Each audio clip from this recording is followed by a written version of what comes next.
ನೋಡ್ತಾ ಇದ್ದೀರಾ DNK express news. ಇದು ಜನಸಾಮಾನ್ಯರ ಧ್ವನಿ.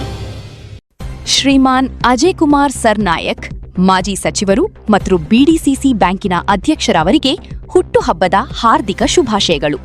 ಸುಮಾರು ವರ್ಷಗಳಿಂದ ಸಮಾಜಮುಖಿಯಾಗಿ ಕಾರ್ಯದಲ್ಲಿ ತೊಡಗಿಸಿಕೊಂಡು ಅನೇಕ ಜನಪರ ಕಾರ್ಯಗಳನ್ನು ಮಾಡಿಕೊಂಡು ಬಂದಿರುತ್ತಾರೆ.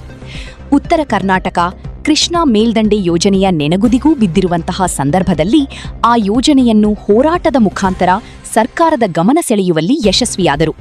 ರಾಜಕೀಯದಲ್ಲಿ ಅನೇಕ ಏಳುಬೀಳುಗಳನ್ನು ಕಂಡರೂ ಸಹಿತ ಕಾಂಗ್ರೆಸ್ ಪಕ್ಷದ ಸಂಘಟನೆಯಲ್ಲಿ ನಿರಂತರ ಮುಂಚೂಣಿಯಲ್ಲಿರುವಂತಹ ಧೀಮಂತ ನಾಯಕ ಮೊನ್ನೆ ನಡೆದ ಉಪಚುನಾವಣೆಯಲ್ಲಿ ತನ್ನದೇ ಆದ ರಣತಂತ್ರವನ್ನ ಹೆಣೆಯುವಲ್ಲಿ ಯಶಸ್ವಿಯಾದರು.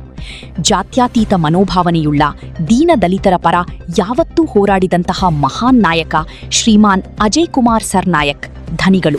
ಅವರಿಗೆ ಆ ದೇವರು ಆರೋಗ್ಯ, ಯಶಸ್ಸು ಕೊಡಲಿ, ಇನ್ನಷ್ಟು ರಾಜಕೀಯ ಜೀವನದಲ್ಲಿ ಯಶಸ್ಸನ್ನು ಕಾಣಲಿ ಎಂದು ಹಾರೈಸುತ್ತೇವೆ. ಶುಭ ಕೋರುವವರು ಜಿಲ್ಲಾ ಅಲ್ಪಸಂಖ್ಯಾತರ ಘಟಕದ ಉಪಾಧ್ಯಕ್ಷ ಹಾಗೂ ಹೆಸ್ಕಾಂ ಸಲಹಾ ಸಮಿತಿ ಸದಸ್ಯ ರಿಯಾಜ್ ಪೀರ್ಜಾದೆ ಮತ್ತು ಅಭಿಮಾನಿ ಬಳಗ.